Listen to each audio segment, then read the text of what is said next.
Crime glory news. आज हम आपको मिलवाते हैं एक ऐसी शख्सियत से जो सब कुछ छोड़ केवल मानव सेवा में ही समर्पित हो चुके हैं। इस कोरोना काल में जहां हर कोई बेबस हो चुका है, ना अस्पतालों में बेड है, ना ऑक्सीजन है और ना ही एम्बुलेंस है। अगर है तो बस कालाबाजारी। ऐसे में दिल्ली के मसीहा बने चिरंजीव मल्होत्रा संत शिव सेवा फाउंडेशन फाउंडर। मैं दिल्ली नगर निगम से अपील करता हूं, दिल्ली में एक ही शमशान घाट था जो 24 घंटे खुला रहता था, उसको पुनः खोला जाए। बहुत भारी दिक्कत हो रही है। बिना परवाह किए मरीजों की रात दिन सेवा में लगे हैं। यही नहीं, ज़रूरतमंद लोगों को फ्री एम्बुलेंस सेवा भी अपनी ओर से दे रहे हैं।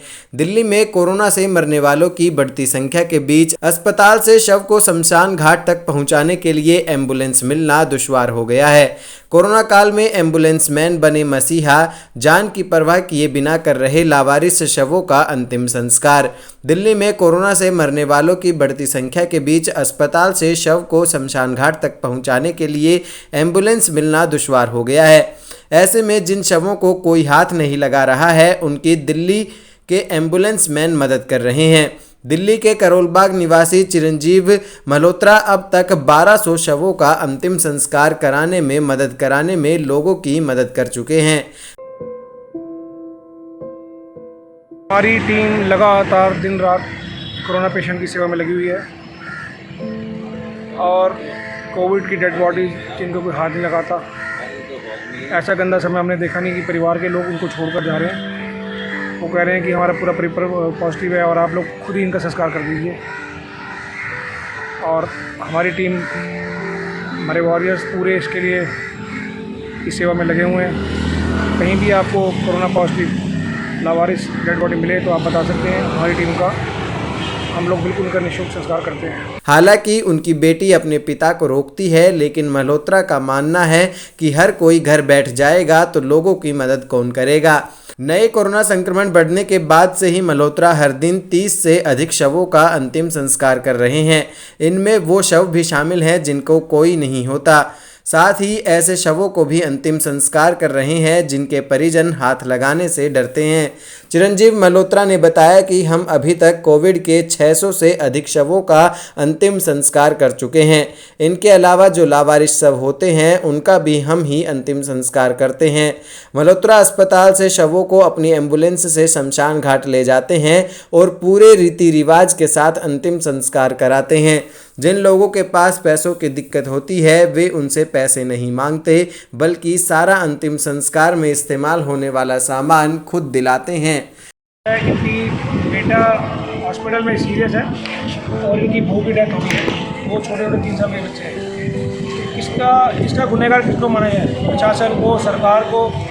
दिल्ली के अंदर ऑक्सीजन की कमी कारण डेली इतनी डेथ हो रही है, लोगों के परिवार उजड़ रहे हैं और अभी तक कितना मौत का तांडव सरकारें देखना चाहती हैं, कितने लोगों की और लाशें देखना चाहती हैं, कब तसल्ली हुई, कितने घर और उजाड़े चाहती हैं।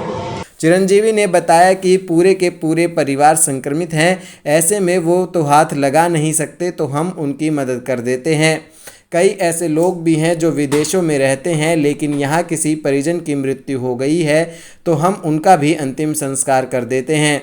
चिरंजीव मल्होत्रा ने अपना हेल्पलाइन नंबर जारी किया हुआ है। साथ ही इन्होंने एक संत शिव सेवा फाउंडेशन के नाम से NGO भी खोला है, जहां सेवा बिल्कुल निःशुल्क है। चिरंजीव ने बताया कि हमारे पास 5 एम्बुलेंस हैं जिनका इस्तेमाल सिर्फ अंतिम संस्कार में शवों को लाने के लिए ही किया जा रहा है। यदि किसी शव को एक स्थान से दूसरे स्थान पहुंचाना है तो उसमें भी हम लोगों की मदद कर रहे हैं। हम आपको बता दें कि चिरंजीव मल्होत्रा की अपनी तार बनाने की फैक्ट्री है, लेकिन इस मुश्किल घड़ी में वे लोगों की मदद करने के लिए सब कुछ छोड़ चुके हैं।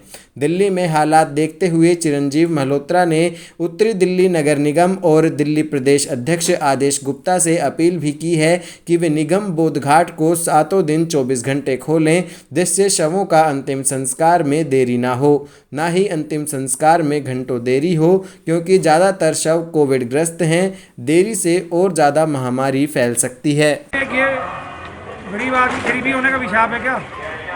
कितने भी सरकारी प्रशासन तंत्र हैं, क्यों बेवकूफ़ बनाते हैं लोगों को? जब सरकार की गाइडलाइंस है कि संस्कार कहाँ हो सकता है, कहाँ नहीं हो सकता, क्यों गरीब आदमी को तंग किया जाता है?